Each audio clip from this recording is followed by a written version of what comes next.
പിതാവിന്റെയും പുത്രന്റെയും പരിശുദ്ധാത്മാവിന്റെയും നാമത്തിൽ ആമേൻ. പ്രമാണം.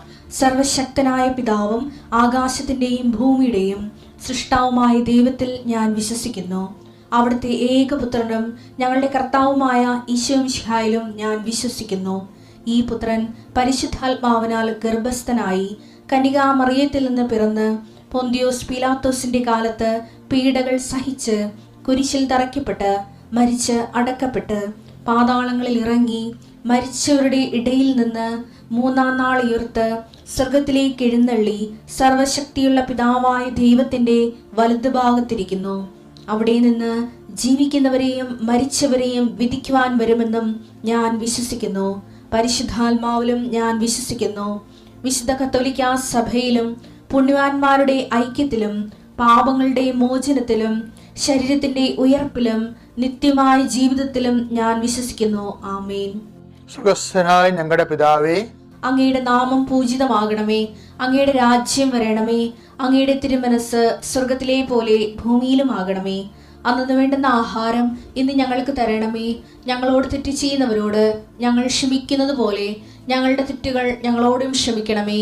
ഞങ്ങളെ പ്രലോഭനത്തിൽ ഉൾപ്പെടുത്തരുതേ, തിന്മയിൽ ഞങ്ങൾ രക്ഷിക്കണമേ. ആമേൻ. നന്മ നിറഞ്ഞ മറിയമേ, സ്വസ്തി. കർത്താവ് അങ്ങയുടെ കൂടെ സ്ത്രീകളിൽ അങ്ങ് അനുഗ്രഹിക്കപ്പെട്ടവളാകുന്നു.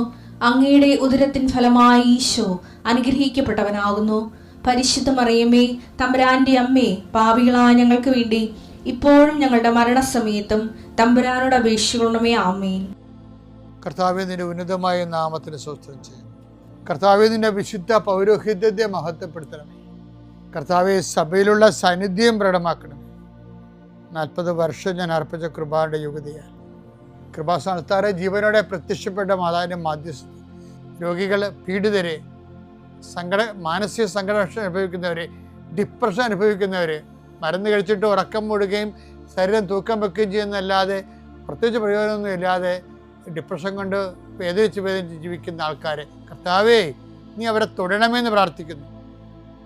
ഓട്ടിസം കുഞ്ഞുങ്ങൾ, ഹൈപ്പർ ആക്ടിവിറ്റി കുഞ്ഞുങ്ങൾ, അവിടെ മാതാപിതാക്കന്മാരെ മനസ്സ് കെട്ടുപോയവർ, തകർച്ച സങ്കടം കൊണ്ട് അവർക്ക് ജീവിക്കാൻ പറ്റാത്തവർ, ജീവിക്കാൻ വേണ്ടി ജീവിതത്തോട് മൽപ്പിടുത്തം നടത്തുന്നവർ, മരുന്ന് കഴിച്ചിട്ടും രോഗം സുഖമാക്കാതെയും രോഗം പൊറുക്കാതെയും ഇരിക്കുന്നവർ, എൻ്റെ കർത്താവിന് ഉന്നതമായ നാമത്തിൽ സഭയുടെ അധികാരത്തിൽ കുരിശിൻ്റെ അടയാളത്തിൽ ദൈവശക്തിയാൽ നിങ്ങൾക്ക് ദൈവസന്ധിപ്പും സൗഖ്യം ലഭിക്കട്ടെ.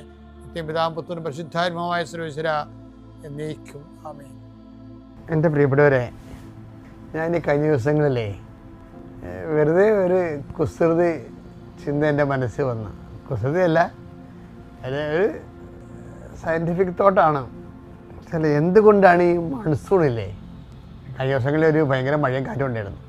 അപ്പോൾ ഞാൻ ചിന്തിച്ചു പോയതാ, എന്തുകൊണ്ടാണ് ഈ മൺസൂൺ കാലത്ത് നമ്മുടെ ചെടികളില്ലേ, ചെടികൾ, മരങ്ങൾ എല്ലാം വളർച്ച അറസ്റ്റ് ചെയ്ത് ഇങ്ങനെ ഡോർഫായിട്ട് നിൽക്കും, ഡ്രൂപ്പായിട്ട് നിൽക്കും, അതായത് ഇങ്ങനെ മുരടിച്ച് നിൽക്കും. അപ്പോൾ അത് എന്തുകൊണ്ടാണ് ഇങ്ങനെ മുരടിച്ച് നിൽക്കുന്നത്? മഴക്കാലത്ത് നല്ല വെള്ളം കിട്ടുമ്പോൾ ചാടി വളരേണ്ടതല്ലേ, അതിന് പകരം നേരെ കിഴിപ്പോട്ടാണല്ലോ ചെടി വളരണത് എന്ന് ചിന്തിച്ച് ഞാൻ നമ്മുടെ ചാറ്റ് GTP സാധനം അടിച്ച് നോക്കി. എന്തുകൊണ്ടാണ് മൺസൂൺ കാലത്ത് ഇങ്ങനെ ട്രീസ് ഇങ്ങനെ ഡ്രൂപ്പ് മുരടിച്ച് പോണതെന്ന്. അപ്പോൾ അവർ 2-3 കാര്യങ്ങൾ പറഞ്ഞവർ. ഒന്നാമത്തെ കാര്യം പറഞ്ഞത്, ഈ മൺസൂൺ കാലത്ത് എപ്പോഴും മഴയായിരിക്കുമല്ലോ. മഴയായിരിക്കുമ്പോൾ ഈ മഴ മേഘങ്ങൾ എപ്പോഴും ഇങ്ങനെ ആകാശത്ത് തങ്ങി നിൽക്കും. അത് കാരണം സൂര്യൻ അധികം പ്രകാശം കിട്ടത്തില്ലാത്ത കൊണ്ട് ഫോട്ടോസിന്തസിസ് നടക്കത്തില്ല. ഞാൻ ചിന്തിച്ചില്ല, പക്ഷേ ChatGPT സാധനമുണ്ട്. ഫോട്ടോസിന്തസിസ് നടക്കത്തില്ല, ചെടിക്ക് ആവശ്യമായ ഭക്ഷണം കിട്ടത്തില്ല. അതുകൊണ്ട് അത് മഞ്ഞ നിറമായിട്ട് വളർച്ച മുരടിക്കും. രണ്ടാമതൊരു കാര്യം അത് പറഞ്ഞത്, ഈ വെള്ളം ഹെവി ഡൗൺ പോറല്ലേ, അപ്പോൾ വെള്ളം കെട്ടി നിൽക്കും ചുവട്ടിലൊക്കെ, മരത്തിൻ്റെയൊക്കെ പറമ്പിലൊക്കെ നമ്മൾ കണ്ടിട്ടില്ലേ. അങ്ങനെ വെള്ളം കെട്ടുന്നത് എന്താ കുഴപ്പം, വേരിന് ഓക്സിജൻ കിട്ടത്തില്ല. അപ്പോൾ നമ്മൾ പറയുന്ന കാര്യമില്ല, ഭയങ്കര സീരിയസ് വിഷയമാണ്. വേരിന് ഓക്സിജൻ കിട്ടത്തില്ല. അപ്പോൾ അതുകൊണ്ട് തന്നെ അവിടെ നിന്ന് വെള്ളവും വെള്ളവും വഴിക്കണ പരിപാടിയൊന്നും നടക്കത്തില്ല. വളവും വെള്ളവും ഒന്നും വലിക്കത്തില്ല, ഓക്സിജൻ കിട്ടത്തില്ലേ. അപ്പോൾ അവിടെയും ബ്ലോക്കാവും. പിന്നെ ഈ വെറ്റ് ഡിസീസ് എന്ന് പറഞ്ഞ കുറേ സാധനമുണ്ട്. മഴ ഈർപ്പം ഉണ്ടെങ്കിൽ കുറേ ഫംഗസൊക്കെ വരും. അങ്ങനെയാണ് വേരിന് അഴുക്കലൊക്കെ വരണത്. അപ്പോൾ ചിലപ്പോൾ വേര് ചീലെന്നൊക്കെ നമ്മൾ പറയത്തില്ലേ, അത് ഫംഗൽ ഇൻഫെക്ഷനാണ്. അപ്പോൾ അവർ പറഞ്ഞാൽ അതിൻ്റെ വേപ്പിൻ്റെ എണ്ണ വേരെ തേക്കണമെന്നൊക്കെ പറഞ്ഞതൊക്കെ. അപ്പം ചെടിയിൽ നിന്ന് കിട്ടുന്ന വരുമാനത്തെ കൂടുതലായിരിക്കും ചിലപ്പോൾ വേപ്പിൻ്റെ എണ്ണ വാങ്ങിച്ച് വേരിന് ട്രീറ്റ് ചെയ്യണമെന്നുള്ളത്. ഇങ്ങനെ പാടാണ് എല്ലാം. അപ്പം ഞാൻ ഇങ്ങനെ ചിന്തിക്കാൻ കാരണം വെച്ചാൽ ഇപ്പം ഇത്രയും വിഷയങ്ങളാണ് ഒരു അപ്പം ചെടിയുടെ നല്ല കാലമല്ല ശരിക്കും പറഞ്ഞാൽ. എൻ്റെ കാറ്റും മഴയും വന്ന് ചെടിയുടെ ബ്രാഞ്ചൊക്കെ ഒടിഞ്ഞു പോകും അല്ലേ, കാറ്റും മഴയൊക്കെ വരുമ്പോൾ. ചെടിയെ ചിലയൊക്കെ വേരോടെ ചാഞ്ഞ് നിൽക്കും, ചിലപ്പോൾ വീണ് പോവുകയും ചെയ്യും. അപ്പോൾ മനുഷ്യരെക്കാൾ ഗതികെട്ടൊരു കാലമാണ് ഈ മൺസൂൺ വൃക്ഷങ്ങൾക്കെന്ന് പറയണത്. അതുകൊണ്ടാണ് ദൈവം എല്ലാ കാലത്തും വൃക്ഷങ്ങൾ ഉണ്ടാക്കാതെ, എല്ലാ കാലത്തും മൺസൂൺ ഇല്ലല്ലോ. അപ്പോൾ എന്ത് പരിപാലനയാണ് ചെടികളോട് കാണിക്കണത്? എല്ലാ കാലത്തും മൺസൂൺ ഉണ്ടാകത്തെങ്കിൽ മരങ്ങളുണ്ടാകത്തില്ല, നമ്മൾ മരുഭൂമിയായി പോയേനാണ്. അപ്പം അതുപോലെ തന്നെയാണ് വേദനകളും എല്ലാ കാലത്തൊന്നും ഉണ്ടാകത്തില്ല, അതെപ്പോഴും ഓർത്തേക്കണം. അതുകൊണ്ടാണ് കഴിഞ്ഞ ദിവസം നമ്മൾ കണ്ടില്ലേ, തിരഞ്ഞെടുക്കപ്പെട്ടവരെ പ്രതി ദൈവം സമയം ചുരുക്കിയെന്ന് പറഞ്ഞിട്ടില്ലേ. അതാണ് ആ വേദന ചുരുക്കാൻ കാര്യം, നിലനിൽക്കാൻ പറ്റത്തില്ല. മത്തായി 24:22 ആ ദിവസങ്ങൾ പരിമിതപ്പെടുത്തിയില്ലായിരുന്നെങ്കിൽ, മൺസൂൺ കാലമേ പരിമിതപ്പെടുത്തിയില്ലായിരുന്നെങ്കിൽ ഒരുവനും രക്ഷപ്പെടുകയില്ല. മരങ്ങളൊന്നും നിലക്കത്തില്ല, മനുഷ്യൻ നിലക്കത്തില്ല, എല്ലാം മരുഭൂമിയായി പോകും.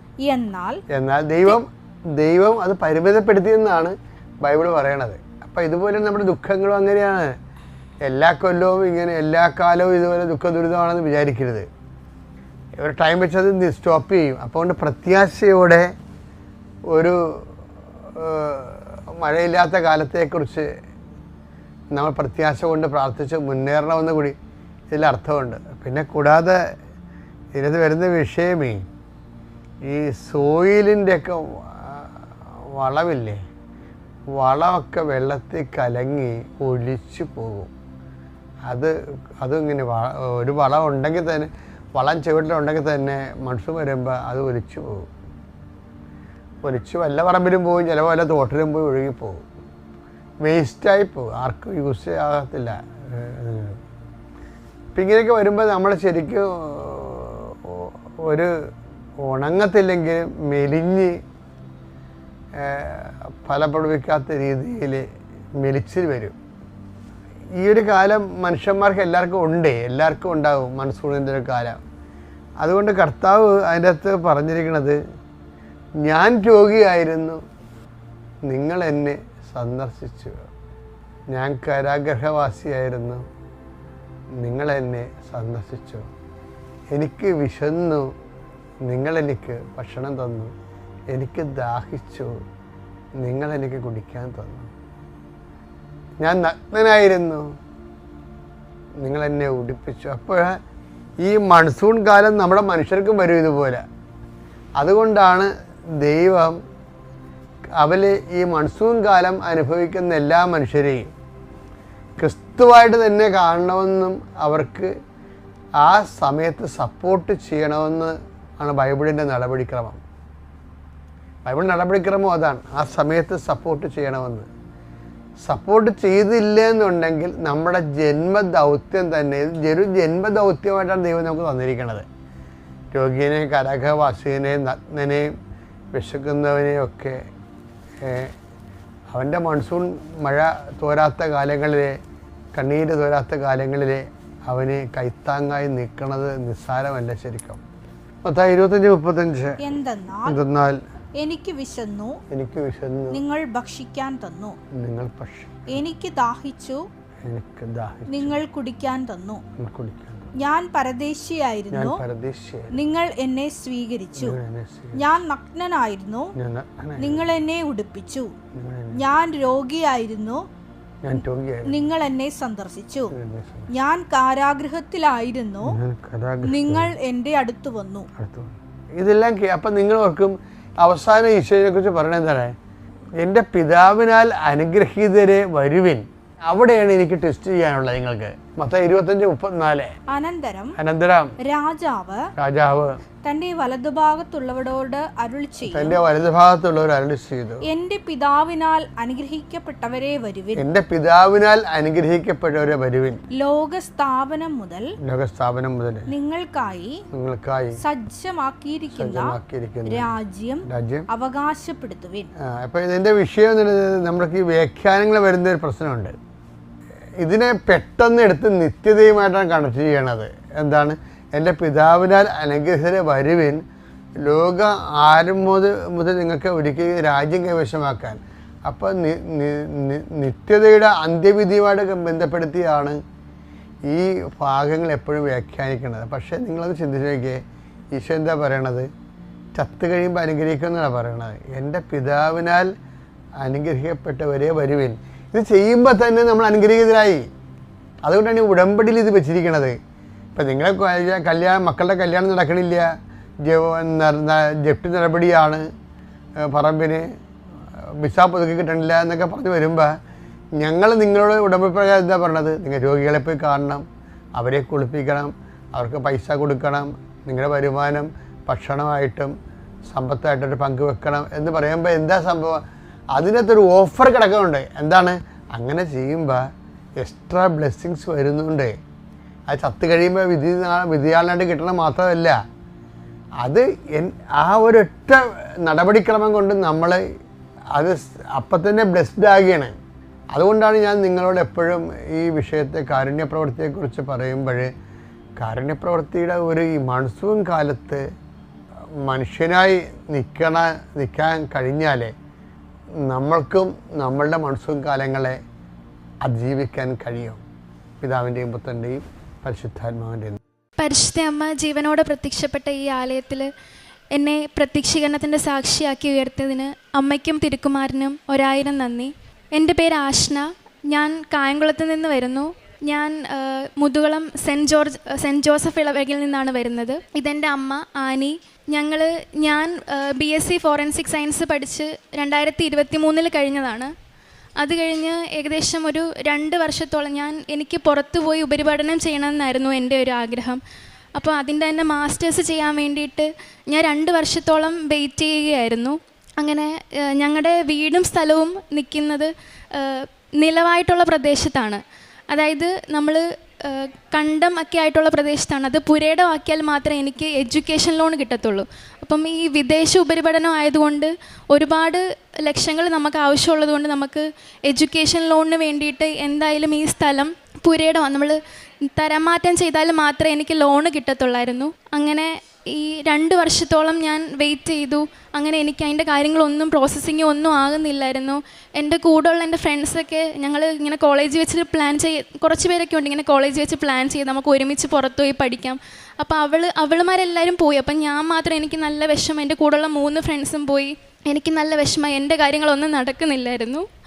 അങ്ങനെ 2025 ഏപ്രിൽ 21-ാം തീയതി ഞാൻ ഇവിടെ വന്ന് ഉടമ്പടി എടുത്തു. 2 വർഷത്തിന് ശേഷം ഇവിടെ വന്ന് ഉടമ്പടി എടുത്തതിന് ശേഷം പിന്നീട് എൻ്റെ ഈ വീടിൻ്റെ തരം മാറ്റത്തിൻ്റെ കാര്യങ്ങളൊക്കെ അവിടെ അളക്കാനായിട്ടൊക്കെ വന്ന സർവേറും അവരൊക്കെ പറഞ്ഞു, മോളെ ഇത് നിനക്ക് അടുത്ത ഇൻടേക്കിൽ എന്തായാലും പോകാൻ പറ്റത്തില്ല.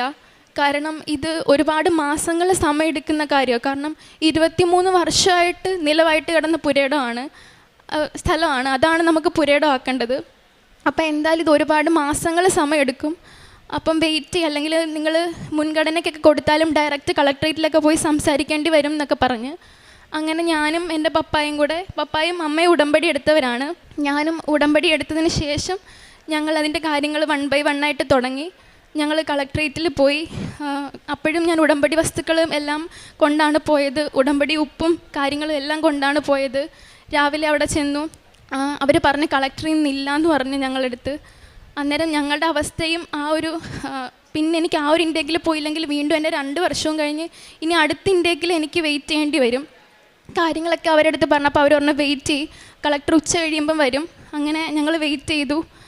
ഏകദേശം 2:30-ക്കും 3 മണിക്ക് ഇടയ്ക്കാണ് കളക്ടർ വന്നത് അവിടെ. അതും മാതാവ് പ്രത്യക്ഷപ്പെട്ട സമയത്ത് കളക്ടർ വന്നു. ഞാനും പപ്പായും വീണ്ടും ഉടമ്പടി ഉപ്പും കാര്യങ്ങളൊക്കെ ഉപയോഗിച്ച് ഞങ്ങൾ കളക്ടറിൻ്റെ റൂമിൽ കയറി കാര്യങ്ങളൊക്കെ നേരിട്ട് പറഞ്ഞു.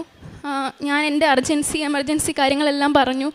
അപ്പോൾ കളക്ടർ എൻ്റെ അടുത്ത് പറഞ്ഞു, കളക്ടർ ഇതുപോലെ എഡ്യൂക്കേഷനും കാര്യങ്ങളൊക്കെ നന്നായിട്ട് സപ്പോർട്ട് ചെയ്യുന്ന ഒരാളാണ്. അപ്പോൾ പുള്ളി എൻ്റെ അടുത്ത് പറഞ്ഞു, ഇതെന്തായാലും മോളെ ഞാൻ നിനക്ക് സ്പീഡപ്പ് ആക്കി തരാം, ഒരു 3-4 മാസത്തിനുള്ളിൽ നിനക്ക് പെട്ടെന്ന് തന്നെ ചെയ്തു തരാമെന്ന് പറഞ്ഞു. അപ്പോഴും എൻ്റെ മനസ്സിൽ 3-4 മാസമല്ല, ഒരു 8-9 മാസത്തോളം എടുക്കുന്ന കാര്യമാണ്. കളക്ടർ 3-4 മാസം അത്രയും പെട്ടെന്ന് ചെയ്ത് തരാമെന്ന് പറഞ്ഞിട്ടും എൻ്റെ മനസ്സിലൊരിതുണ്ട്, 3-4 മാസം തന്നെ കൂടുതലായിട്ടാണ് എനിക്ക് തോന്നിയത്. എന്നിട്ട് ഞങ്ങൾ അത് അത്രയും പെട്ടെന്ന് ചെയ്തു തരാമെന്ന് പറഞ്ഞിട്ട് ഞങ്ങൾ ഓക്കെ പറഞ്ഞ് ഇറങ്ങാനായിട്ട് പോയപ്പോൾ കളക്ടർ എൻ്റെ അടുത്ത് ചോദിച്ച്, നിനക്ക് അങ്ങനെ ചെയ്താൽ മതിയോ എന്ന് ചോദിച്ചു. തികച്ചും ഒരു മാതാവിൻ്റെ ഇടപെടലാണ് കളക്ടർ വഴി ഞങ്ങളിന്ന് കണ്ടത്. കളക്ടർ ഇറങ്ങാൻ പോയി ഞങ്ങളുടെ അടുത്ത് ചോദിച്ചു, നിനക്ക് അങ്ങനെ ചെയ്താൽ മതിയോ എന്ന് ചോദിച്ച് പെട്ടെന്ന് ഫോൺ എടുത്ത് ആരോ ഫോണിൽ വിളിച്ചിട്ട് എൻ്റെ കാര്യങ്ങൾ പെട്ടെന്ന് ചെയ്യാനുള്ള ഏർപ്പാടുകൾ ചെയ്ത്, പിന്നീട് ഈ തരം മാറ്റം അത് ചെയ്തിട്ടുള്ളവർക്കറിയാം, നമ്മൾ പഞ്ചായത്തിലും വില്ലേജിലും ഈ സർവേയറിൻ്റെ അടുത്തും താലൂക്കിലും എല്ലാം നമ്മൾ കയറി ഇറങ്ങി ഇങ്ങനെ നടക്കണം. അവരെല്ലാം എൻ്റെ അടുത്ത് ഒരുപോലെ ഒരു കാര്യമേ പറഞ്ഞിട്ടുള്ളൂ, നിനക്ക് മാത്രം ഇതെങ്ങനെ പെട്ടെന്ന് എല്ലായിടത്തും സാങ്ഷനായി വരുന്നു. കാരണം ഇത് നമ്മൾ ഫോം 5 എന്ന് പറഞ്ഞൊരു സാധനമുണ്ട്, അത് ഈ പറഞ്ഞ വില്ലേജിലും കളക്ടറേറ്റിലും കൃഷി ഓഫീസിലും എല്ലാം പാസ്സാവണം. വീണ്ടും ഫോം 6 ഇതുപോലെ എല്ലാ സ്ഥലങ്ങളിലും പാസ്സാകണം. അപ്പോൾ ഇവിടെ ഞങ്ങൾ പോകുന്നിടത്തെല്ലാം ഞങ്ങൾ ഉടമ്പടി ഉപ്പും കാര്യങ്ങളും എല്ലാം ഉപയോഗിച്ചിട്ടാണ് പോയത്. അപ്പം ഇവരെന്നെ പറയുന്നത്, നിനക്ക് മാത്രം ഇത്ര പെട്ടെന്ന് ഇങ്ങനെ എല്ലാം പെട്ടെന്ന് ശരിയായി തരുന്നത്. കാരണം എമർജൻസി വെക്കുന്നവർക്കും അതിലും ഞാനും എമർജൻസി തന്നെ വെച്ചത്, പക്ഷേ എമർജൻസി വെക്കുന്നവരിലും ഏറ്റവും കൂടുതൽ പെട്ടെന്ന് എനിക്ക് സാധിച്ചു കിട്ടി. അതുപോലെ തന്നെ പിന്നെ ഈ തരം മാറ്റത്തിൻ്റെ കാര്യങ്ങളെല്ലാം ശരിയായി. എൻ്റെ എഡ്യൂക്കേഷൻ ലോണിനായിട്ട് ഞാൻ പോകുന്നതിന് മുന്നേ ഈ തരം മാറ്റത്തിൻ്റെ ഫൈനലായിട്ടുള്ളൊരു സ്റ്റേജ് ഉണ്ടായിരുന്നു. നമുക്ക് ഫീസ് അടയ്ക്കണം അതിൻ്റെ. നമ്മൾ കാരണം നിലവായിട്ട് കിടന്നതുകൊണ്ട് 25 സെൻറ്റ് വരെയാണ് നമുക്ക് ടാക്സ് അടയ്ക്കേണ്ടാത്തതുള്ളത്. ഞങ്ങൾ അളന്നു വന്നപ്പോൾ 26 ഉണ്ടായിരുന്നു. അതുകൊണ്ട് ഞങ്ങൾക്ക് ആ 1 സെൻറ്റ് നമുക്ക് കൂടിപ്പോയതുകൊണ്ട് 76,000 രൂപയോളം ഞങ്ങൾക്ക് ടാക്സ് അടയ്ക്കേണ്ടതായിട്ട് വന്നു. പെട്ടെന്നാണ്, ഞങ്ങൾ അത്രയും എമൗണ്ട് പ്രതീക്ഷിച്ചിരുന്നില്ല ടാക്സ് അടയ്ക്കേണ്ടി വരുമെന്ന്. അങ്ങനെ പെട്ടെന്ന് അതും കൂടെ ചെയ്തല്ലേ എനിക്ക് ബാങ്കിലെ പ്രോസസ്സ് സ്റ്റാർട്ട് ചെയ്യാൻ പറ്റത്തുള്ളൂ. അങ്ങനെ ടാക്സ് അടയ്ക്കേണ്ട ഒരു സ്റ്റേജ് ആയപ്പോഴത്തേക്ക് ഞങ്ങളുടെ വീടിനോട് അത്രയും അടുത്തുള്ള ഒരു വ്യക്തിയുണ്ട്, ഞാൻ പേര് വെളിപ്പെടുത്തുന്നില്ല. പുള്ളി ഞങ്ങളുടെ വീട്ടിലങ്ങനെ എപ്പോഴും വരാത്തേക്ക് ഒരാളാണ്. അന്ന് എന്തോ ഒരു ആവശ്യത്തിന് ഞങ്ങളുടെ വീട്ടിൽ വന്നു. എൻ്റെ അടുത്ത് ചോദിച്ചു, ഞാൻ വീട്ടിൽ നിൽക്കുന്ന കാര്യം അറിയാം, കാരണം പുറത്തു പോകാനായിട്ടുള്ള ഇതിലൊക്കെ നിൽക്കുന്ന കാര്യമൊക്കെ അവർക്കറിയാം. അങ്ങനെ എൻ്റെ അടുത്ത് ചോദിച്ചു, നീ പോകുന്ന കാര്യമൊക്കെ എന്തായി? ഞാൻ പറഞ്ഞു, തരം മാറ്റത്തിൻ്റെ കാര്യമെല്ലാം ശരിയായി, എനിക്ക് ഇനി ഇത്രയും പൈസ ടാക്സ് അടച്ചാലേ ബാക്കി ബാങ്കിലെ കാര്യങ്ങൾ ചെയ്യാൻ പറ്റത്തുള്ളൂ എന്ന് പറഞ്ഞു. അങ്ങനെ പുള്ളി എൻ്റെ അടുത്ത് പറഞ്ഞു, നാളെ രാവിലെ റെഡി ആയിട്ട് നിൽക്ക്, നമുക്ക് പോയി അതിൻ്റെ റെസിപ്റ്റ് അടച്ചിട്ട് വരാമെന്ന് പറഞ്ഞു. പുള്ളി തന്നെ എനിക്ക് പൈസ അടച്ച് ഞങ്ങൾ റെസിപ്റ്റ് വാങ്ങിച്ചുകൊണ്ട് അതിൻ്റെ എല്ലാ കാര്യങ്ങളും ചെയ്തു. അത് പുള്ളി വലിയ കാശുള്ള ആളൊന്നും അല്ല, പുള്ളി ഓട്ടോ ഓടിക്കുന്ന ഒരു വ്യക്തിയാണ്. പുള്ളിയാണ് എനിക്ക് പെട്ടെന്ന് 76,000 രൂപ അന്ന് സഹായിച്ചത്. അതുപോലെ തന്നെ ഞങ്ങൾ മാതാവിൻ്റെ ഇടപെടൽ കൊണ്ടാണ് ഇതെല്ലാം സാധിച്ചത്. അതുപോലെ തന്നെ ഇത് പൈസ അടച്ചു കഴിഞ്ഞിട്ട് ഞങ്ങൾ ബാങ്കിലെ പ്രോസസ്സിങ്ങും കാര്യങ്ങളെല്ലാം സ്റ്റാർട്ട് ചെയ്ത് കഴിഞ്ഞ് വീണ്ടും പൈസയ്ക്ക് ആവശ്യം വന്നു. നമ്മൾ ലോണ് നമുക്ക് റെഡിയായി കിട്ടുന്നതിന് മുൻപ് നമുക്ക് കോളേജിൽ കുറച്ച് പൈസ അടയ്ക്കേണ്ടതായിട്ടുണ്ട്. അപ്പം പുള്ളി തന്നെ വീണ്ടും സഹായിച്ച്, ആ ഓട്ടോ ഓടിക്കുന്ന ആൾ വീണ്ടും സഹായിച്ച്. പുള്ളിയുടെ കയ്യിൽ പൈസ ഇല്ലാഞ്ഞിട്ട് 2 പ്രാവശ്യം കോളേജിൽ പൈസ അടയ്ക്കേണ്ടതായിട്ടുണ്ടായിരുന്നു അതിന് മുമ്പായിട്ട്. ആദ്യത്തെ ഒരു പ്രാവശ്യം പുള്ളി കുറച്ച് സ്വർണവും കാര്യങ്ങളും തന്നെ സഹായിച്ചു. 2ാമത്തെ പ്രാവശ്യം പുള്ളിയുടെ പേരിൽ ലോൺ എടുത്ത് എനിക്ക് പൈസ പോകാനായിട്ടുള്ളത് തന്നു. അങ്ങനെ എല്ലാ കാര്യങ്ങളും ശരിയായി, ലോണും എല്ലാം റെഡിയായി. ഞാൻ പോകാനായിട്ട് ഇനി എനിക്ക് വിസയ്ക്ക് വെക്കാനായിട്ട് എൻ്റെ ഇത്രയും കാര്യങ്ങൾ ശരിയായി വന്നപ്പം എനിക്കിനി കോളേജിൽ ക്ലാസ് തുടങ്ങുന്നതിന് കറക്റ്റ് 1 വീക്കേ ഉള്ളൂ. ആ ഒരു വീക്കിനുള്ളിൽ ഞാൻ വിസയ്ക്ക് വെക്കുകയും വേണം, എനിക്ക് വിസ വരുകയും വേണം, ഞാൻ ടിക്കറ്റ് എടുത്ത് പോവുകയും വേണം.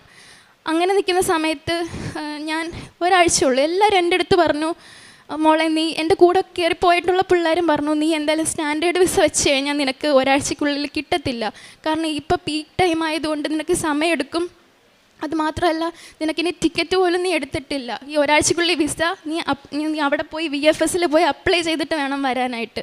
ഞാൻ BSc ഫോറൻസിക് സയൻസ് ആയിരുന്നു പഠിച്ചത്. ഞാൻ MSc അഡ്വാൻസ്ഡ് സൈബർ സെക്യൂരിറ്റി ആണ് ഞാൻ വെച്ചിട്ടുള്ളത്. അങ്ങനെ ഞങ്ങൾ VFSൽ പോയി.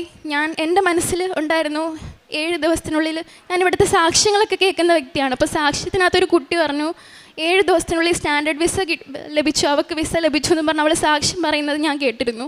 അപ്പോൾ എൻ്റെ മനസ്സിൽ എനിക്ക് ഭയമൊന്നും തോന്നിയില്ല. ഞാനും ആലോചിച്ചു, ഞാൻ എന്തിനാ എക്സ്ട്രാ പൈസ അടച്ച് വെക്കുന്നത്? എനിക്ക് ഒരാഴ്ച സമയമുള്ളെങ്കിൽ ഒരാഴ്ചക്കുള്ളിൽ എനിക്ക് വിസ വരുമെന്ന് എനിക്ക് ഉറപ്പായിരുന്നു. അമ്മ സഹായിച്ച്, ഞാൻ ഉടമ്പടി എടുത്തിട്ടുള്ള വ്യക്തിയാണ്, എനിക്ക് വിസ കിട്ടുമെന്ന് എനിക്ക് ഉറപ്പായിരുന്നു. ഞാൻ അങ്ങനെ 7ാമത്തെ ദിവസം എനിക്ക് പിന്നെ വിസയ്ക്ക് വെച്ചിട്ട് വന്ന ഓരോ ദിവസം ഇങ്ങനെ കൗണ്ട് ഡൗണാണ് എൻ്റെ മനസ്സിൽ. വിസ വന്നില്ലല്ലോ, ഞാൻ സ്റ്റാൻഡേർഡ് വിസയാണ് വെച്ചിട്ടുള്ളത്, എനിക്ക് ക്ലാസ് തുടങ്ങാനുള്ള ടൈമായി, വിസ വന്നിട്ടില്ലല്ലോ എന്നിങ്ങനെ എനിക്ക് പേടിയായിരുന്നു. അങ്ങനെ ഇരിക്കുമ്പോൾ ഞാനൊരു സാക്ഷ്യം കേട്ടു. ഒരു കുട്ടി, അവൾ ഇവിടെ വന്നിട്ട് പറഞ്ഞു, അവളിവിടെ പ്രാർത്ഥിക്കാനായിട്ട് വന്നു, അവൾക്ക് വിസ ഇതുപോലെ പുറത്തു പോകാനായിട്ട് ഇരിക്കുകയാണ്. അവൾ ഇവിടെ വന്ന് പ്രാർത്ഥിക്കുന്ന സമയത്ത് അവൾക്ക് വിസ വന്നതായിട്ട് ഞാൻ സാക്ഷ്യം കേട്ടു. അപ്പോൾ എനിക്ക് വീണ്ടും വിശ്വാസമായി. അങ്ങനെ 7ാമത്തെ ദിവസം എനിക്ക് വിസ വരുമെന്ന് ഞാൻ പ്രതീക്ഷിച്ച ദിവസം, സ്റ്റാൻഡേർഡ് വിസയാണ്, എന്നിട്ട് ഞാൻ വിശ്വസിച്ച് പ്രാർത്ഥിച്ചു എനിക്ക് 7ാമത്തെ ദിവസം വിസ വരുമെന്ന്. ഞാൻ 7ാമത്തെ ദിവസം ഇവിടെ വന്നു. ആ കുട്ടി ഇങ്ങനെ സാക്ഷ്യം പറഞ്ഞത് എൻ്റെ മനസ്സിലുണ്ട്. അവളിവിടെ വന്നിരുന്ന് പ്രാർത്ഥിച്ച സമയത്ത് അവൾക്ക് മെയിൽ വിസ വന്നു എന്ന്. അങ്ങനെ ഞാൻ ഇവിടെ വന്ന് പ്രാർത്ഥിച്ച അമ്മയായിട്ട് ഇവിടെ വന്ന് പ്രാർത്ഥിച്ച് എൻ്റെ ഉടമ്പടി പുതുക്കി, 3ാമത്തെ വട്ടം ഉടമ്പടി പുതുക്കി. ഞങ്ങൾ ഉടമ്പടി കുറേ നേരം വെയിറ്റ് ചെയ്തു, വൈകിട്ട് വരെ ഞാൻ വെയിറ്റ് ചെയ്തു എൻ്റെ വിസ വരുമെന്ന് വിചാരിച്ച്. പക്ഷെ എൻ്റെ വിസ വന്നില്ല. ഞാൻ ഉടമ്പടി വസ്തുക്കളെല്ലാം വീണ്ടും വാങ്ങി ഞാൻ തിരിച്ചുപോയി. പിറ്റേ ദിവസം എനിക്കൊരു ഞങ്ങളുടെ ഫാമിലിയിൽ ഞങ്ങളുടെ റിലേറ്റീവ് മരിച്ചിട്ടുണ്ടായിരുന്നു. അപ്പോൾ കൊല്ലത്ത് വെച്ചാണത്. അപ്പം ഞാനും എൻ്റെ പപ്പയും കൂടെ കൊല്ലത്ത് ഇതുപോലെ മരിപ്പിന് പോയിട്ട് രാത്രി സമയത്ത് ഞങ്ങൾ 2 വീലറിലാണ്, ഞങ്ങൾ രാത്രി സമയത്ത് തിരിച്ച് വന്ന് ഇടയ്ക്ക് വെച്ച് പപ്പ ഒരു കടയിൽ കയറി, ഞാൻ റോഡിൻ്റെ സൈഡിൽ നിൽക്കുകയാണ്. രാത്രി ഒരു 8:30 മണിയൊക്കെ ആയപ്പോഴാണ് ഞാൻ ഫോൺ എടുത്ത് ജസ്റ്റ് ചെക്ക് ചെയ്തപ്പോൾ എൻ്റെ മെയിലിൽ വിസ അപ്രൂവ്ഡ് ആയി എന്നും പറഞ്ഞ് എനിക്ക് മെയിൽ വന്നു. ഞാൻ അത് ഡോക്യുമെൻ്റ് ഓപ്പൺ ചെയ്ത് നോക്കിയപ്പോൾ ഞാൻ മുന്നത്തെ ദിവസം സാക്ഷ്യം പറയാനായിട്ട് ഇവിടെ വന്ന ദിവസമാണ് എൻ്റെ വിസ അപ്രൂവ് ആയിരിക്കുന്നത്. ഞാൻ ഇവിടെ സാക്ഷ്യം പറയണം എന്ന് വിചാരിച്ച് വന്ന ദിവസം വിസ അന്നോട്ടാണ് എൻ്റെ വിസ അടിച്ചവർ തന്നിരിക്കുന്നത്. അതിന് ദൈവത്തിന് ഞാൻ 1000 നന്ദി പറയുന്നു, അമ്മ വഴി എനിക്ക് ചെയ്തു തന്ന ഈ വലിയ അനുഗ്രഹത്തിന്. അതുപോലെ തന്നെ ഞാൻ ഈ കഴിഞ്ഞ ജനുവരി 28-നാണ് പോയത്, UK പോയത്.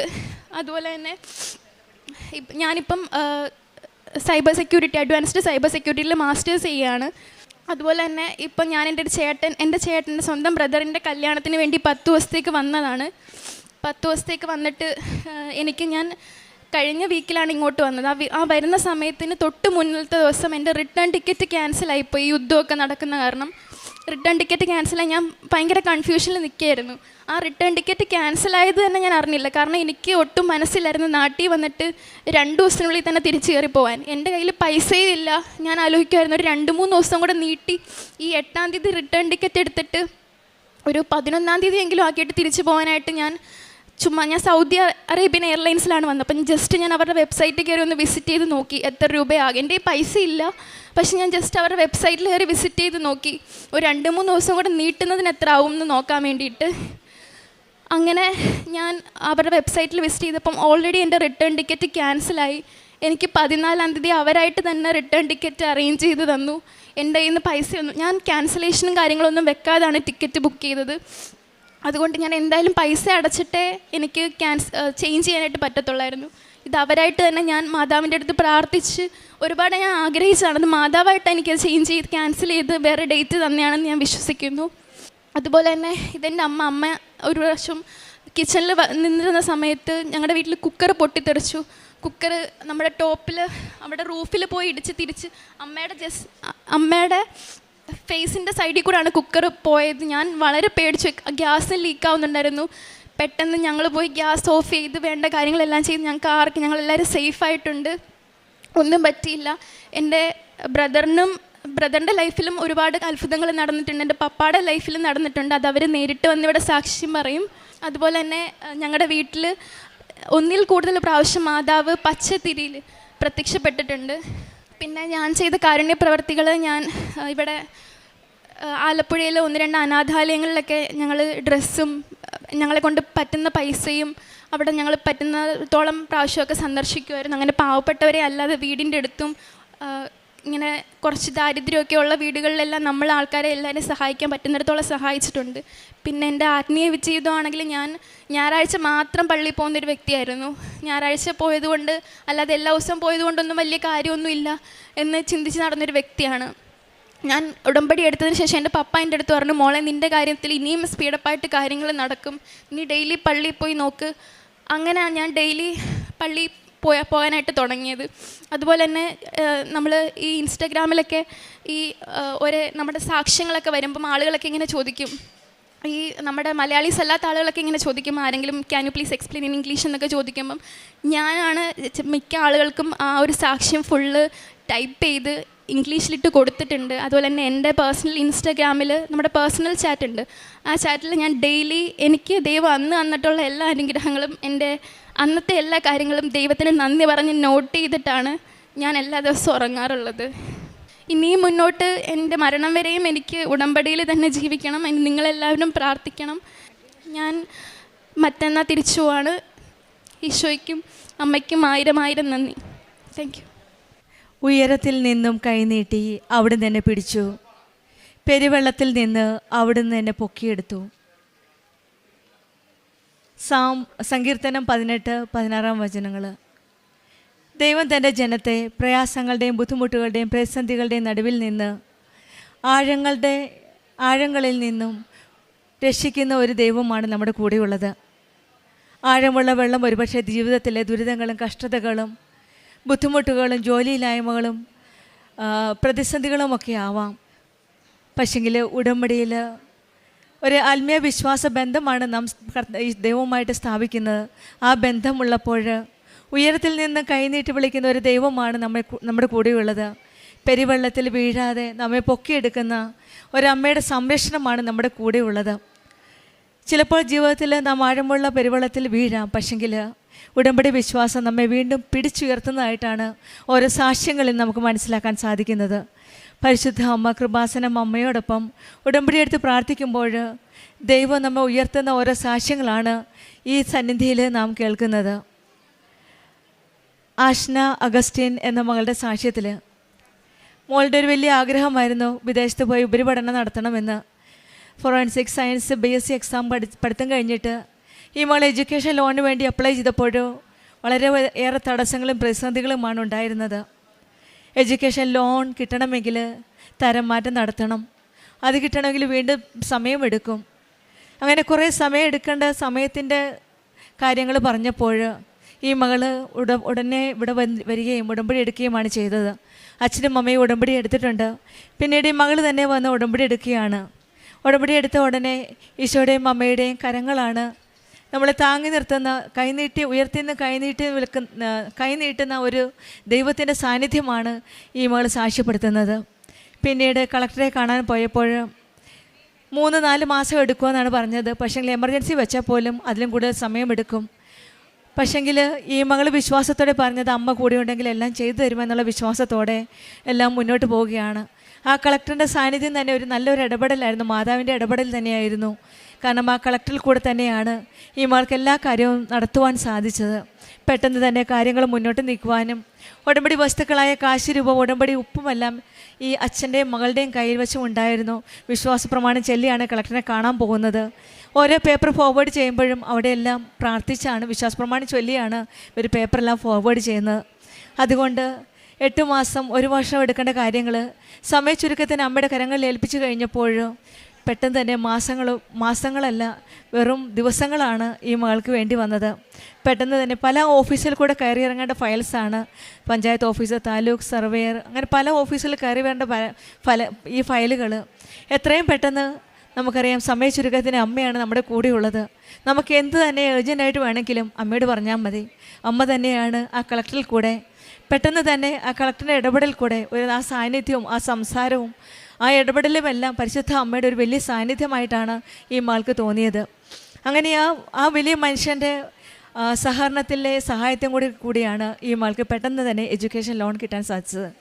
പിന്നീടുള്ളതാണ് ടാക്സ്. അതും വളരെ കാലമായിട്ട് ആ വ്യക്തി വീട്ടിൽ വരാതിരുന്ന വ്യക്തിയാണ്. പക്ഷേ പെട്ടെന്നൊരു ദിവസം ആ വ്യക്തി വരികയും ഈ മകൾക്ക് 76,000 രൂപ പെട്ടെന്ന് കൈവശമില്ല. ആ കാശുണ്ടെങ്കിലേ അവർക്ക് ബാക്കിയുള്ള എഡ്യൂക്കേഷൻ ലോണിൽ അപ്ലൈ ചെയ്യാൻ പറ്റുള്ളൂ. അത് തന്നെ ആ വ്യക്തി തന്നെ ഇങ്ങോട്ട് പറയുകയാണ്, മോൾ എന്തെടുക്കുകയാണെന്ന് ചോദിച്ചപ്പം പറഞ്ഞാൽ എനിക്ക് ടാക്സ് കൊടുക്കാനുണ്ട്. പെട്ടെന്ന് തന്നെ ടാക്സിനുള്ള എമൗണ്ട് അവിടെ കിട്ടുകയാണ്. പിന്നീട് പറയണത് അവിടെ ചെന്ന് കഴിഞ്ഞപ്പോഴത്തേന് വേറൊരു ലോണുണ്ട്, ആ ലോൺ അടയ്ക്കേണ്ട കാശ് അടയ്ക്കണം. വീണ്ടും അവർ പ്രതിസന്ധിയിലായി.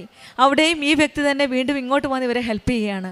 ഇതാണ് പറയുന്നത്, പരിശുദ്ധ അമ്മയുടെ സാന്നിധ്യം ഉണ്ടെങ്കിൽ നമുക്കൊന്നും ഭയപ്പെടേണ്ട. എത്ര ലക്ഷങ്ങളായാലും എത്ര കടങ്ങളായാലും എത്ര ബുദ്ധിമുട്ടുകളാണെങ്കിലും ഈശോയും അമ്മയും ഇടപെട്ട് അമ്മ തന്നെയാണ് ഓരോരുത്തരെ നമ്മുടെ കരങ്ങളിലേക്ക് നമ്മുടെ കാര്യം നടത്തുവാനായിട്ട് നമ്മുടെ അടുക്കിലേക്ക് അയക്കുന്നത്. അങ്ങനെ ഈ മകൾക്ക് ആ കാര്യവും നടന്നു കഴിഞ്ഞു. പിന്നീട് ഈ മകൾക്ക് നല്ല ഭംഗിയായിട്ട് തന്നെ എല്ലാ പേപ്പർ വർക്കും ക്ലിയറാക്കി. വിസയ്ക്കാണ് വെച്ചപ്പം തന്നെയും അത് സ്റ്റാൻഡേർഡ് വിസയ്ക്ക് എടുത്താൽ വീണ്ടും ബുദ്ധിമുട്ടാകും, അത് സമയമെടുക്കും. പിന്നീട് പല സാക്ഷ്യങ്ങളിലാണ് ഈശോയും അമ്മയും ഈ മകളോട് സാക്ഷ്യത്തിൽ കൂടിയാണ് സംസാരിച്ചത്. വേറൊരു വ്യക്തി 7 ദിവസത്തിനുള്ളിൽ വിസ കിട്ടിയതിൻ്റെ സാക്ഷ്യം കേട്ടു. അപ്പോൾ ആ മകൾ 7 ദിവസത്തിന് വേണ്ടി സാക്ഷ്യത്തിൽ പറഞ്ഞു സംസാരിച്ചു, മാതാവിനോട് പറഞ്ഞു, പ്രാർത്ഥിച്ചു. പിന്നീട് വേറൊരു സാക്ഷ്യം കേട്ടത്, ഒരു മകൾ ടിക്കറ്റ് എടുത്തു, വിസ വന്നിട്ടില്ല, വിസ വരാനായിട്ട് 1 ദിവസം ബാക്കിയുള്ളൂ. പക്ഷേങ്കിൽ ആ മകൾ ഇവിടെ വന്ന് എന്തോന്ന് എനിക്കൊന്ന് 2-3 മാസം മുമ്പാണ് ആ മകൾ വളരെ വിശ്വാസത്തോടു കൂടി വന്ന് രാവിലെ തൊട്ട് ഉച്ചവരെ ഉടനെ കരഞ്ഞ് പ്രാർത്ഥിച്ചു അമ്മയുടെ സന്നിധിയിൽ. ടിക്കറ്റ് കയ്യിലുണ്ട്, വിസ കയ്യിലില്ല. ആ മകളിവിടെ പ്രാർത്ഥിച്ച് ഉച്ച കഴിഞ്ഞ് ഒരു 2 മണിയൊക്കെ ആയപ്പോഴത്തേന് ആ മകൾ സാക്ഷ്യ കൗണ്ടറിൽ വന്ന് സാക്ഷ്യം പറയുകയാണ്, ഞാൻ ടിക്കറ്റുമായിട്ടാണ് വന്നത്, പക്ഷേ വിസ കിട്ടിയില്ല. പൂർണ്ണ വിശ്വാസം ഉണ്ടായിരുന്നു. രാവിലെ സ്വന്തം അമ്മയോട് പറഞ്ഞു, അമ്മേ വിസ വന്നിട്ടില്ല, നാളെ എൻ്റെ ടിക്കറ്റാണ്. അമ്മ പറഞ്ഞു ഒന്നും ചെയ്യാനില്ല, നമുക്ക് നേരെ അമ്മയുടെ അടുത്തേക്ക് പോകാം, കൃപാസന അമ്മയുടെ അടുക്കിലേക്ക് പോകാം, സമയച്ചുരുക്കത്തിൻ്റെ അമ്മയുടെ അടുത്തേക്ക്. അങ്ങനെയാണ് ആ അമ്മയും മകളും രാവിലെ വന്ന് കണ്ണീരോടെ പ്രാർത്ഥിച്ചു. ഉച്ചയായപ്പോൾ അവർക്ക് വിസ കിട്ടുകയാണ്. വൈകുന്നേരം ഏകദേശം ഒരു സന്ധ്യ ആയപ്പോഴത്തേന് അവർ ഓടി വന്ന് സാക്ഷ്യം പറഞ്ഞിട്ടാണ് ആ മകൾ ഇവിടെ നിന്ന് പോയത്. അത്രയ്ക്ക് ഉറപ്പാണ് ഉടമ്പടി എടുത്ത മക്കളുടെ ജീവിതത്തിൽ സമയച്ചുരുക്കത്തിൻ്റെ അമ്മ എന്ന് പറയുന്നത് ഇതാണ്. സമയത്തിന് മേൽ അധികാരമുള്ള അമ്മയോട് പ്രാർത്ഥിക്കുന്ന എന്തും കിട്ടുമെന്നുള്ള വിശ്വാസമാണ് നമുക്ക് വേണ്ടത്. ആ ഉടമ്പടി വിശ്വാസത്തോടെ പാലിക്കുമ്പോൾ, വിശ്വാസത്തോടെ ആത്മാർത്ഥതയോടെ നയിക്കുമ്പോഴാണ് നമ്മുടെ ജീവിതത്തിൽ ഈശോയും അമ്മയെ ഇടപെടുന്നത്. അങ്ങനെ തന്നെയാണ് ഈ മകളുടെ കാര്യവും. 7-ാം ദിവസം ഈ മകൾ ഇവിടെ വന്ന് പ്രാർത്ഥിക്കുകയാണ്, അമ്മയെ തരണേ എന്ന് പറഞ്ഞ് പ്രാർത്ഥിച്ചു പോയി. പക്ഷെങ്കിൽ അന്നത്തെ ദിവസം തിരിച്ചു പോയി. പിറ്റേ ദിവസം ഒരു മരണം ഉണ്ടായിരുന്നു, പോയി. പിറ്റേ ദിവസം ടിക്കറ്റ് മെയിൽ വന്നു. ചെക്ക് ചെയ്തപ്പോൾ 7-ാം തീയതി സെൻഡ് ചെയ്ത വിസയായിരുന്നു. അവിടെയും ഈശോയുടെയും അമ്മയുടെ ഒരു വലിയ അനുഗ്രഹമാണ്. നമ്മൾ ഓരോ കാര്യവും വിശ്വാസത്തോടെ പ്രാർത്ഥിക്കുമ്പോൾ നമ്മളെ ഉപേക്ഷിക്കാത്ത ദൈവമാണ് നമ്മുടെ കൂടെയുള്ളത്. ഉയരത്തിൽ നിന്ന് കൈനീട്ടുന്ന ദൈവം, നമ്മെ പിടിച്ചുയർത്തുന്ന ദൈവമാണ് നമ്മുടെ കൂടെയുള്ളത്. അങ്ങനെയാണ് ഈ മകള് UK പോകാൻ സാധിക്കുകയും മാസ്റ്റർ ഇൻ അഡ്വാൻസ് സൈബർ സെക്യൂരിറ്റിയിൽ ഇപ്പോൾ ഫസ്റ്റ് ഇയർ പഠിക്കുവാൻ സാധിക്കാനുള്ള ഒരു സാഹചര്യം ഈശോയും അമ്മയും ഒരുക്കി കൊടുത്തത്. അതിന് പ്രത്യക്ഷീകരണ അമ്മയുടെ സാക്ഷിയായിട്ട് അമ്മയ്ക്ക് സാക്ഷ്യം പറയാനായിട്ടാണ് ഇന്ന് പരിശുദ്ധ അമ്മയുടെ സന്നിധിയിൽ വന്നിരിക്കുന്നത്. അതുപോലെ തന്നെയാണ് അമ്മയുടെ രോഗസൗഖ്യങ്ങളും. റിട്ടേൺ ടിക്കറ്റ് പോലും ക്യാൻസലായത് മാക്കൊരാഗ്രഹം ഉണ്ടായിരുന്നു. ചെറിയൊരാഗ്രഹം പോലും അമ്മ നടത്തി കൊടുക്കുകയാണ്, അമ്മയെ തിരിച്ചു പോകാൻ ഇച്ചിരി താമസിച്ചെങ്കിൽ എന്ന്. പക്ഷേ ടിക്കറ്റ് ബുക്ക് ചെയ്തു പോയി, വീണ്ടും പൈസ ഇല്ല ടിക്കറ്റ് ബുക്ക് ചെയ്യാൻ. അവിടെയും അമ്മയുടെ ഒരു ഇടപെടലാണ്. നമ്മുടെ ഓരോ മക്കളുടെയും ആഗ്രഹങ്ങൾക്കനുസരിച്ച് അമ്മ കൂടെ നിൽക്കുമ്പോൾ, നമ്മൾ കൂടെ നിൽക്കുമ്പോൾ അമ്മയും നമ്മുടെ കൂടെ നിൽക്കുകയാണ്. ഈ മകളുടെ ആ ആഗ്രഹവും സാധിച്ചു കൊടുക്കുകയാണ്. പരിശുദ്ധ അമ്മയുടെ സാന്നിധ്യവും ആ സ്നേഹവും അടുത്തറിഞ്ഞ സമയം മുതൽ, അതായത് ഉടമ്പടി എടുത്ത നാൾ മുതൽ ഒരു വിശ്വാസ ബന്ധമാണ്. ചിലപ്പോൾ ജീവിതത്തിൽ നാം ആഴമുള്ള പെരുവെള്ളത്തിൽ വീഴാം, പക്ഷെങ്കിൽ അവിടെയെല്ലാം ഉയർത്തുന്ന നമ്മുടെ ദൈവമുണ്ട് നമ്മുടെ കൂടെയെന്ന് നമുക്കും പൂർണ്ണമായിട്ട് വിശ്വസിക്കാം. പരിശുദ്ധ അമ്മ കൃപാസന അമ്മയോടൊപ്പം ഉടമ്പടി എടുത്ത് പ്രാർത്ഥിക്കുമ്പോൾ ദൈവം നമ്മെ ഉയർത്തും എന്നുള്ളൊരു പൂർണ്ണ വിശ്വാസമാണ് നമുക്ക് ആവശ്യമുള്ളത്. പരിശുദ്ധ അമ്മ ദൈവത്തോടുള്ള പ്രാർത്ഥനയിൽ നമ്മെ നയിക്കുന്നു. നമ്മുടെ ജീവിതത്തിലേക്ക് ദൈവത്തിൻ്റെ കരങ്ങൾ എത്താൻ സാധിക്കുന്നതും സഹായിക്കുന്നതും പരിശുദ്ധ അമ്മയാണ്. കൃപാസനം അമ്മയുടെ കരങ്ങൾ പിടിച്ച് നമുക്കും ആ ഉയർത്തി നിന്നുള്ള കൈ നീട്ടുന്ന ആ ദൈവത്തിൻ്റെ കരങ്ങളിലേക്ക് നമ്മുടെ ഓരോ കാര്യങ്ങളും വിട്ടുകൊടുക്കാം. പെരുവെള്ളത്തിൽ നിന്ന് അവിടെ നിന്ന് പൊക്കിയെടുത്തു എന്ന് സങ്കീർത്തനം പറയുന്നത് പോലെ നമ്മളെ പൊക്കിയെടുക്കുന്ന ആ ദൈവത്തിൻ്റെ കരങ്ങളിലേക്ക് നമ്മുടെ ജീവിതം തന്നെ വിട്ടുകൊടുക്കാം. വിശ്വാസത്തോടെ ആത്മാർത്ഥതയോടെ നമ്മുടെ ജീവിതം മുന്നോട്ട് നയിക്കാം. ആഷ്ന അഗസ്റ്റിന് കുടുംബത്തിൽ ലഭിച്ച എല്ലാ അനുഗ്രഹങ്ങൾക്കും നമ്മൾക്ക് കരങ്ങളടിച്ച് ദൈവത്തെ മഹത്വപ്പെടുത്താം. യേശുവേ നന്ദി, യേശുവേ സ്തുതി, ആവേ മരിയ സ്തുതി. എൻ്റെ പേര് പത്മലാൽ. ഞാൻ വരുന്നത് തിരുവനന്തപുരത്ത് ചിറയൻകീഴ് എന്ന് പറയുന്ന സ്ഥലത്തു നിന്നാണ്. ഞാൻ ഈ കൃപാസനത്തിൽ വരുന്നത് എൻ്റെ ചേച്ചി വഴി അറിഞ്ഞിട്ടാണ്. ഞാനിവിടെ വരാനായിട്ടുള്ള മെയിൻ റീസൺ തന്നെ എനിക്ക് ജോലിയിൽ കിട്ടാൻ വേണ്ടിയിട്ടും എൻ്റെ നല്ലൊരു ജീവിതം നയിക്കാനും വേണ്ടിയിട്ടും ആണ് കൃപാസന മാതാവിലോട്ട് വരാൻ ആഗ്രഹിച്ചത്. അപ്പോൾ ഞാൻ എൻ്റെ ചേച്ചി പറഞ്ഞിട്ട് ഞാൻ യൂട്യൂബിൽ മാതാവിൻ്റെ വീഡിയോകൾ കാണുകയും അതിലൂടെ സാക്ഷ്യങ്ങൾ കേൾക്കുകയും ഇതുപോലുള്ള ആളുകളുടെ പ്രാർത്ഥനകളും എല്ലാം മാതാവ് സാധിച്ചു കൊടുക്കുമെന്ന് അറിഞ്ഞുകൊണ്ട് ഞാൻ കൃപാസനത്തിലോട്ട് വരികയായിരുന്നു. കൃപാസനത്തിലെത്തിയ ശേഷം എനിക്ക് ഇവിടെ പ്രാർത്ഥിക്കാൻ ഞാൻ തുടങ്ങിയ സമയത്ത് എൻ്റെ അടുത്ത് ഇവിടെ ഉള്ളവർ പറഞ്ഞു, ഉടമ്പടി എടുത്താൽ കുറച്ചുകൂടി സ്ട്രോങ് ആയിട്ട് കാര്യങ്ങൾ നടക്കും, ആഗ്രഹിച്ച പോലെ മാതാവ് സാധിച്ചു തരുമെന്ന് എൻ്റെ മനസ്സിലുണ്ടായിരുന്നു. പിന്നെ അങ്ങനെ ഇരിക്കെ ഞാൻ ഉടമ്പടി എടുക്കുകയും മാതാവിന് വേണ്ടി ഞാൻ ഇവിടെ ഒരു ദിവസം മുഴുവൻ സ്പെൻഡ് ചെയ്യുകയും പ്രാർത്ഥിക്കുകയും അതിലുപരി ഇവിടെ നിന്ന് പോകുമ്പോൾ തിരി, തൈലം, പിന്നെ ഉപ്പ്, കൃപാസന മാതാവിൻ്റെ ഉപ്പ്, ഇതെല്ലാം എനിക്ക് കിട്ടുമായിരുന്നു. ഇതെല്ലാം വെച്ചിട്ട് ഞാൻ വീട്ടിൽ ചെന്നിട്ട് നിരന്തരം പ്രാർത്ഥിക്കുമായിരുന്നു. രാവിലെയും വൈകിട്ടും സ്ഥിരമായി പ്രാർത്ഥിക്കുകയും പിന്നെ ഇവിടെ നിന്ന് പോകുന്ന സമയത്ത് എനിക്ക് പത്രവും ലഭിച്ചിരുന്നു. ഈ പത്രവും പിന്നെ ഈ പത്രം നമ്മുടെ ഹോസ്പിറ്റലുകളിലും പിന്നെ നമ്മുടെ പള്ളികളിലും ഞാൻ പോകുന്ന സമയത്ത് ഇത് വിതരണം ചെയ്യും. അതും മാതാവിനെ പറ്റി അവർക്ക് പറഞ്ഞു കൊടുത്ത് മനസ്സിലാക്കി അവരെയും കൂടെ ഇതിലോട്ട് കൊണ്ടുവരാൻ വേണ്ടിയിട്ടും പിന്നെ അവർക്ക് മാതാവിൻ്റെ അനുഗ്രഹങ്ങൾ മനസ്സിലാകാൻ വേണ്ടിയിട്ടും ഞാൻ അവർക്ക് പത്രം വിതരണം ചെയ്യുന്ന സമയത്ത് പറഞ്ഞു കൊടുത്ത് ചെയ്യുമായിരുന്നു. അങ്ങനെ പത്രം കൊടുക്കുകയും പിന്നെ എൻ്റെ പണ്ടേ കൊച്ചിലെ ആഗ്രഹമായിരുന്നു ഈ കഷ്ടപ്പാട് അനുഭവിക്കുന്നവർക്ക് എന്തെങ്കിലും സഹായങ്ങൾ എന്നാൽ കഴിയുന്നത് എനിക്ക് കിട്ടുന്നതിൻ്റെ ഒരു ചെറിയ പങ്ക് കൊടുക്കണമെന്നുള്ളത്. അത് കൃപാസന മാതാവിലൂടെ എനിക്ക് സാധിക്കുകയും ഞാൻ ഇവിടെ വീട്ടിൻ്റെ ഈ പള്ളി വീട്ടിൻ്റെ അടുത്തുള്ള വെട്ടിക്കാട് പള്ളിയുടെ അടുത്ത് ഒരു വൃദ്ധസദനം ഉണ്ടായിരുന്നു. ആ വൃദ്ധസദനത്തിൽ എല്ലാ വെള്ളിയാഴ്ചയും ഞാൻ വൈകിട്ട് അവർക്കൊരു നേരത്തെ ആഹാരത്തിനുള്ള ഫണ്ട് കൊടുക്കുകയും പറ്റുന്ന വെള്ളിയാഴ്ചകളിൽ ഫുഡ് കൊടുക്കുകയും ചെയ്യുമായിരുന്നു. അങ്ങനെ അത് എൻ്റെ ഒരു നല്ലൊരു പ്രവൃത്തിയായിട്ട് ഞാൻ മനസ്സിലാക്കി. എനിക്കത് ചെയ്യാൻ വേണ്ടി ഞാൻ എന്നാൽ പറ്റുന്ന ജോലികൾ ചെയ്യുകയും കിട്ടുന്ന പൈസ ശേഖരിച്ച് വെച്ച് ഇങ്ങനെ പാവപ്പെട്ടവർക്ക് കൊടുക്കുകയും ചെയ്യുമായിരുന്നു.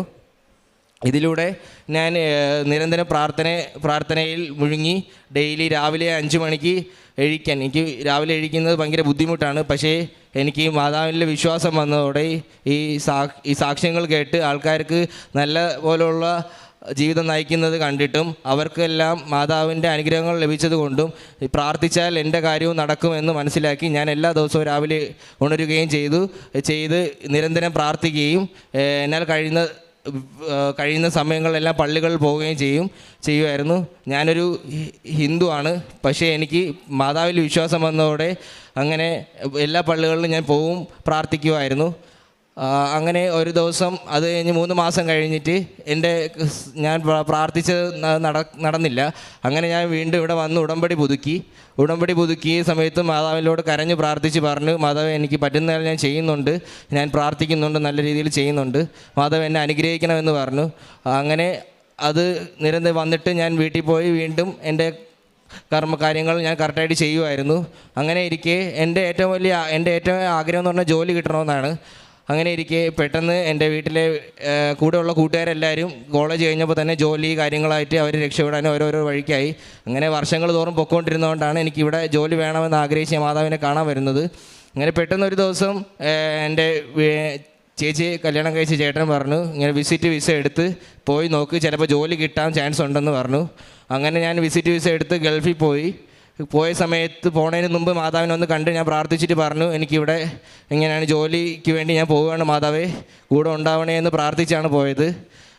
ജോലി കിട്ടുമെന്നുള്ളൊരു ഉറപ്പ് എൻ്റെ മനസ്സിലുണ്ട്. കാര്യം ഞാൻ അത്രയ്ക്കും നല്ല രീതിയിൽ പ്രാർത്ഥിച്ചിട്ടുണ്ട്, പ്രാർത്ഥനയിൽ ഒരു വിട്ടുവീഴ്ചയും ചെയ്തിട്ടില്ല. ഞാൻ അവിടെ ഗൾഫിലെത്തിപ്പെട്ടതിന് ശേഷം വിസ ഞാൻ കുറച്ച് കഷ്ടപ്പെട്ടു. എനിക്ക് താമസവും ഫുഡും കാര്യങ്ങളെല്ലാം, എന്നാലും അതൊക്കെ മാതാവിൻ്റെ അനുഗ്രഹത്താൽ എനിക്ക് നല്ല രീതിയിൽ നടന്നു പോയിക്കൊണ്ടിരുന്നു. എന്നിട്ട് ഇൻ്റർവ്യൂകൾ അറ്റൻഡ് ചെയ്യാൻ തുടങ്ങി.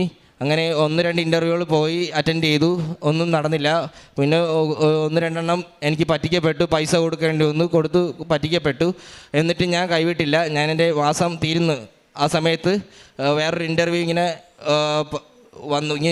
വന്ന സമയത്ത് ഞാൻ എന്ത് ചെയ്തു, അറ്റൻഡ് ചെയ്യാൻ കിട്ടുമോ ഇല്ലയെന്ന് അറിയില്ല.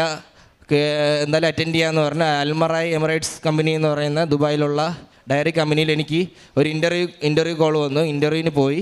ഇൻ്റർവ്യൂ അറ്റൻഡ് ചെയ്ത് കഴിഞ്ഞ് അവർ പറഞ്ഞു ഇങ്ങനെയാണ് കാര്യങ്ങളെല്ലാം ചോദിച്ചറിഞ്ഞു.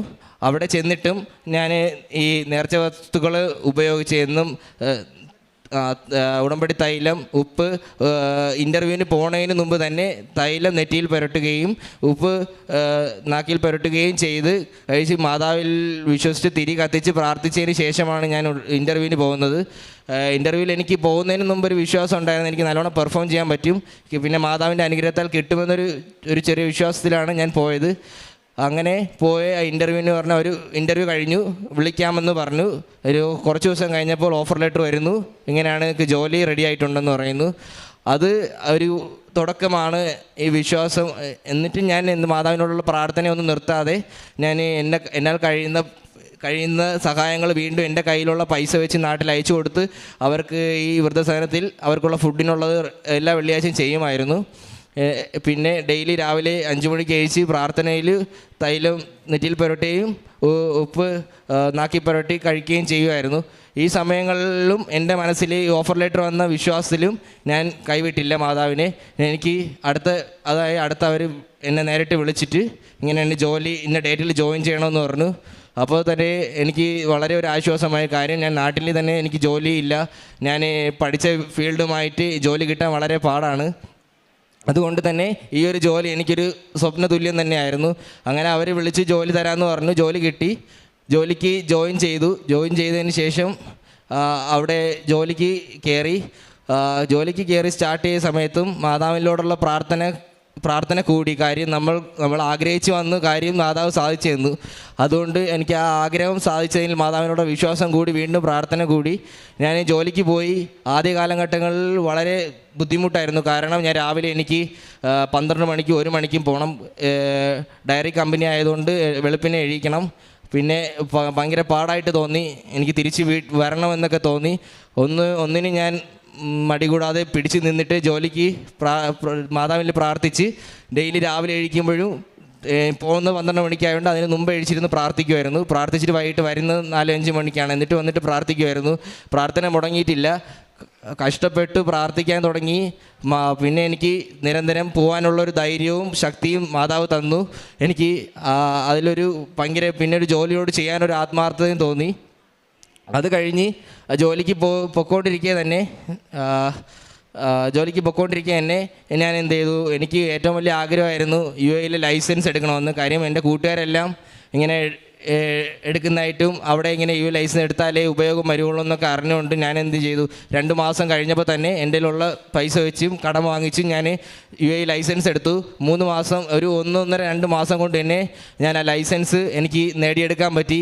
ആ ലൈസൻസ് എടുക്കാൻ പോകുമ്പോഴും ഞാൻ മാതാവിനെ കയ്യിൽ പിടിക്കുകയും മാതാവിൻ്റെ കുരിശ് അന്ന് മുതൽ എനിക്ക് ജോലി കിട്ടിയ അന്ന് മുതൽ ഞാൻ മാതാവിനെ കരുത്തിൽ ഇട്ടുകൊണ്ടാണ് നടക്കുന്നത്. എപ്പോഴും എൻ്റെ കൈകളിൽ ഞാൻ എവിടെ പോകുമ്പോഴും, ജോലിക്ക് പോകുമ്പോഴും എവിടെ പോകുമ്പോഴും തൈലം നെറ്റിയിൽ പുരട്ടുകയും ഉപ്പ്, കൃപാസന മാതാവിൻ്റെ ഉപ്പ് നാക്കിൽ കഴിക്കുകയും ചെയ്തുകൊണ്ടാണ് പോകുന്നത്. എനിക്ക് അതിലൊരു വിശ്വാസമുണ്ട്. കാരണം എനിക്ക് ഒന്നും ചെയ്യാൻ പറ്റിയില്ലെങ്കിൽ എൻ്റെ മാതാവ് എന്നെ രക്ഷിക്കുമെന്നുള്ളൊരു വിശ്വാസത്തിൽ പോകും. അപ്പോൾ അങ്ങനെ ഇരിക്കെ ഞാൻ ടെസ്റ്റിന് പോയി ലൈസൻസ് കിട്ടി. എനിക്ക് ഫസ്റ്റ് ടെസ്റ്റ് തന്നെ ലൈസൻസ് കിട്ടുകയും ചെയ്തു. ലൈസൻസ് കിട്ടി കയ്യിലിരിക്കെ നമ്മുടെ കമ്പനിയിൽ ഡ്രൈവിംഗ് ജോലിയുണ്ട്, സെയിൽസ് ഫീൽഡാണ്. അപ്പോൾ സെയിൽസ്മാൻ ആയിട്ടുള്ള വേക്കൻസി ഉണ്ട്. പക്ഷേ എൻ്റെ കമ്പനി ഡയറി കമ്പനി, ആ കമ്പനി UAE തന്നെ നമ്പർ 1 കമ്പനിയാണ്. അവിടെ പ്രൊമോഷൻ കിട്ടുക എന്ന് പറഞ്ഞാൽ വളരെ ബുദ്ധിമുട്ടാണ്. 5-6 കൊല്ലമായിട്ട് പ്രൊമോഷൻ കിട്ടാതെ കഷ്ടപ്പാട് അനുഭവിക്കുന്ന ആൾക്കാരുണ്ട്. എനിക്ക് ലൈസൻസ് കിട്ടി. ഒരു മാസത്തിൽ തന്നെ അടുത്ത അൽമറായിയുടെ തന്നെ ലൈസൻസ് വേറെ ഉണ്ട്. ഞാൻ മാതാവിലെ വിശ്വസിച്ച് പ്രാർത്ഥിച്ച് ആ ടെസ്റ്റിന് എന്നെ വിളിച്ചു. ആ ടെസ്റ്റ് എനിക്ക് അറ്റൻഡ് ചെയ്യാൻ പറ്റി. ഞാൻ ഗൾഫിൽ പോയിട്ട് 4 മാസം ആവുന്നുള്ളൂ. എന്നെ അടുത്ത അൽമറായിയുടെ ലൈസൻസ് ടെസ്റ്റിന് വിളിക്കുന്നു. ഞാൻ അവിടെ ചെന്നു. അവിടെ വീണ്ടും വണ്ടി ഓട്ടിക്കുന്നു. എനിക്ക് നാട്ടിൽ കാറ് പോയിട്ട് എനിക്ക് ഒരു വലിയ വണ്ടി ഒന്നും ഓട്ടിക്കാറുണ്ടോ. അപ്പോൾ അവിടുത്തെ സെയിൽസ്മാൻ വരെ ഓട്ടിക്കാനുള്ളൊരു അവസരം കിട്ടുന്നു. ഫസ്റ്റ് ടെസ്റ്റ് ഒരു 3 മാസത്തേക്ക് എനിക്ക് കിട്ടുന്നു. ആ 3 മാസത്തിനുള്ളിൽ അവർ പറഞ്ഞു ഈ ലൈസൻസ് വെച്ച് കുറച്ചുകൂടെ പരിശീലിച്ചിട്ട് വന്നാൽ തരാമെന്ന് പറഞ്ഞു. അപ്പോൾ എനിക്ക് ഒരു വിശ്വാസമില്ല, കാര്യം ഇനി വണ്ടി ഓട്ടിക്കാൻ അത്രയ്ക്ക് അറിയില്ല, തെളിവൊന്നും അറിയില്ല. വീണ്ടും പ്രാർത്ഥനയിൽ തന്നെ മുഴുകി, കാര്യം മാതാവ് ഉണ്ടെങ്കിൽ എന്ത് സാധിക്കുമെന്നുള്ളൊരു മനസ്സ് അന്നും ഉണ്ട് ഇന്നും ഉണ്ട്. ആ ഒരു ധൈര്യം വെച്ചിട്ട് പ്രാർത്ഥന തുടങ്ങി, പ്രാർത്ഥനയിൽ മുഴുകാൻ തുടങ്ങി. ജോലി എത്ര ഡിഫിക്കൽട്ട് ആയാലും ജോലിക്ക് പോകുന്നതിന് മുമ്പ് പ്രാർത്ഥിക്കും, വരുമ്പോഴും പ്രാർത്ഥിക്കും.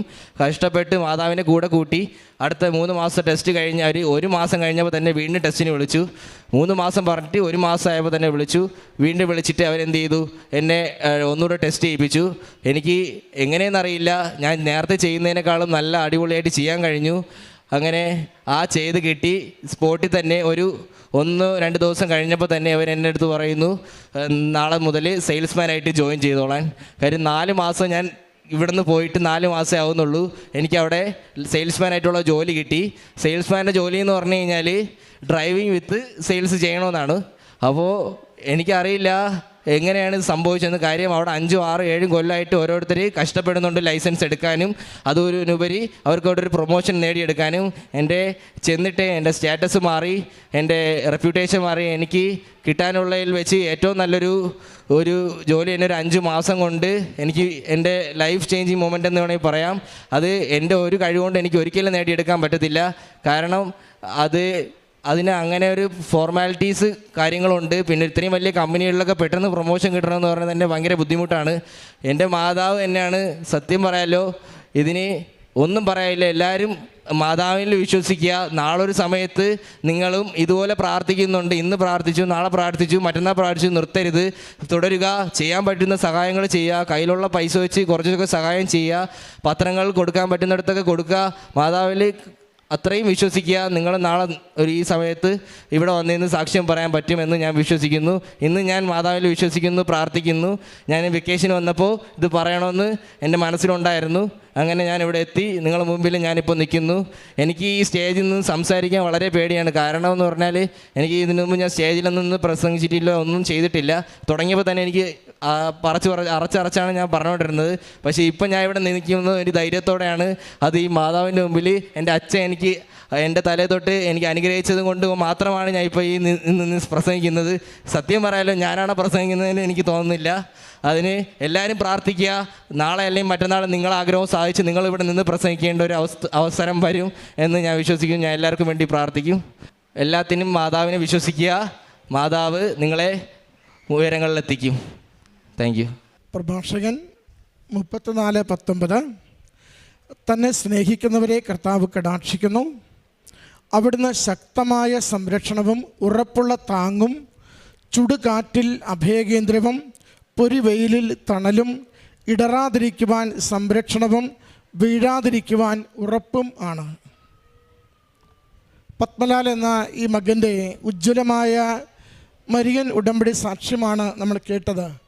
വളരെ സാധാരണമായ സാഹചര്യത്തിലുള്ളത്.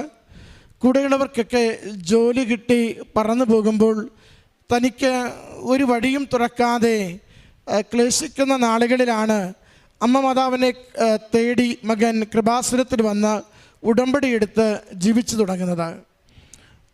അമ്മയോടുള്ള സ്നേഹമാണ് മകനെ ശരിക്കും സ്വാധീനിക്കുന്നത്. മകൻ്റെ വാക്കുകളിലും ഉടമ്പടി ഒരു കാര്യസാധ്യത്തിന് വേണ്ടി മകൻ എടുത്തതായിട്ടല്ല, ഉടമ്പടി എടുത്ത നാൾ മുതൽ അമ്മയെ സ്നേഹിക്കുകയും ചെയ്യാനാവുന്ന ശുശ്രൂഷകളൊക്കെയും സന്തോഷത്തോടെ നിർവഹിക്കുകയും പ്രാർത്ഥനയിൽ ഒരല്പം പോലും വ്യതിചലിക്കാതെ പൂർണ്ണമായി അമ്മയുടെ കരങ്ങളിലേക്ക് തൻ്റെ ജീവിതത്തെ ഏൽപ്പിച്ച് കൊടുക്കുന്നതുമാണ് മകൻ സാക്ഷ്യപ്പെടുത്തിയത്. മകൻ പറയുന്നുണ്ട്, ജോലി കിട്ടിയിട്ടല്ല, ജോലി തേടിയാണ് മകൻ വിദേശത്തേക്ക് ചെല്ലുന്നത്. അവിടെ ചെന്നെത്തി മകൻ്റെ പരിശ്രമങ്ങളിൽ മകൻ പോലും അത്ഭുതപ്പെടുന്ന കമ്പനികളിലാണ് മകന് ജോലി ലഭിക്കുന്നത്. അത് ക്ലേശകരമായിരുന്നുവെങ്കിലും അമ്മ മാതാവ് തന്നെ ഉടമ്പടി നേർച്ചവസ്തുക്കൾ, ഉടമ്പടി തൈലത്തിൻ്റെയും ഉടമ്പടി ഉപ്പിൻ്റെയും നിരന്തരമായ പ്രയോഗത്തിലൂടെ ആ ക്ലേശകരമായ സാഹചര്യത്തിൽ പിടിച്ചു നിൽക്കുവാൻ മകനെ സഹായിക്കുകയും സ്ഥിരോത്സാഹത്തോടെ അധ്വാനിക്കുവാൻ മകന് കഴിവ് കൊടുക്കുകയും ഒപ്പം മകനുള്ള പൈസ സ്വരുക്കൂട്ടിക്കൊണ്ട് ഡ്രൈവിംഗ് എടുക്കുവാനായി മകൻ പരിശ്രമിക്കുകയും ചെയ്യുന്നത്. മകൻ പറയുന്നത്, നാട്ടിൽ അങ്ങനെയൊന്നും ഡ്രൈവിംഗ് പോലും അറിയാതെ ഞാൻ പോയ വ്യക്തിയാണ്. അവിടെ ചെന്ന് ഡ്രൈവിംഗ് എടുക്കുവാനും ജീവിതത്തിൻ്റെ സ്റ്റാറ്റസ് പോലും മാറും വിധം കൂടുതൽ മേൽഗതിയിലേക്ക് മകൻ ഇന്ന് സെയിൽസ്മാനായി ഉയർത്തപ്പെടുകയും ചെയ്തു. വളരെ ഷോർട്ട് ടൈമിലുള്ള സാക്ഷ്യത്തിന് അനുഭവങ്ങളാണിത്. മകൻ പറയുന്നുണ്ട്, കഴിഞ്ഞൊരു 4 മാസം 5 മാസം കൊണ്ട് എൻ്റെ ജീവിതം മാറി മറിഞ്ഞു. ദൈവാനുഗ്രഹത്തിൻ്റെ അടയാളങ്ങൾ കൊണ്ട് അമ്മ മാതാവ് നിരന്തരം എന്നെ നയിച്ചുകൊണ്ടിരുന്നു. എന്നെ തന്നെ അമ്മ പൊതിഞ്ഞു സൂക്ഷിക്കുകയും സ്നേഹിച്ച് പരിപാലിക്കുകയും ജീവിത നിലവാരം ഉയർത്തിക്കൊണ്ട് സാമ്പത്തിക മേഖലകളെ അനുഗ്രഹിച്ചുകൊണ്ട് എന്നെ ഉടമ്പടിയുടെ സാക്ഷിയാക്കിയെന്ന്. പ്രിയമുള്ളവരെ, ഉടമ്പടി എപ്പോഴും ഒരു ഉറപ്പുള്ള സംരക്ഷണം നമുക്ക് തരുന്നുണ്ട്. അത് തകർന്നു പോകാതിരിക്കുവാനുള്ളതാണ്, മനസ്സിൻ്റെ സ്ഥൈര്യം നഷ്ടപ്പെടാതിരിക്കുവാനുള്ളതാണ്, ദൈവത്തെ സ്നേഹിക്കുവാനുള്ള സംരക്ഷണമാണ്. നാം ഉടമ്പടിയിൽ വിശുദ്ധിയിലും വിശ്വസ്തതയിലും ജീവിച്ചു തുടങ്ങുമ്പോൾ ഉടമ്പടി തന്നെ നമുക്ക് വഴികൾ തെളിച്ചുകൊണ്ടിരിക്കും. മകൻ പറയുന്നുണ്ട്, ഞാൻ ചെന്നിടത്തൊക്കെയും എനിക്ക് അപ്രാപ്യമെന്ന് കരുതിയ ഇടങ്ങളിലൊക്കെയും അമ്മ എന്നെ കൈപിടിച്ച് നടത്തി എന്നെ സഹായിക്കുകയായിരുന്നുവെന്ന്. മകൻ്റെ വാക്കുകളിൽ അമ്മയോടുള്ള സ്നേഹമേ ഉള്ളൂ. അസാധ്യമായത് നിസ്സാരമായി ദൈവം അനുഗ്രഹിച്ച് നൽകിയതിൻ്റെ നന്ദിയേ ഉള്ളൂ. മകന് ലഭിച്ചതുപോലെ നമ്മളെയും ഉടമ്പടി ഉയർത്തുവാൻ അനുഗ്രഹിക്കുവാൻ വേണ്ടി പ്രാർത്ഥിക്കാം. ഈ അക്രൈസ്തവ മകന് എത്ര കണ്ട് ദൈവസ്നേഹത്തോടു കൂടി ജീവിതം മാറ്റിമറിക്കുവാൻ ഉടമ്പടി സഹായിച്ചുവെന്ന് ഏറ്റുപറയുകയാണ്. നമുക്ക് ഉടമ്പടിയിൽ ഉറച്ചു നിൽക്കാം. നമുക്കത് ഉറപ്പുള്ള സംരക്ഷണം നൽകും. എല്ലാ അനുഗ്രഹങ്ങൾക്കും നന്ദി പറഞ്ഞുകൊണ്ട് കരങ്ങളടിച്ച് ഈ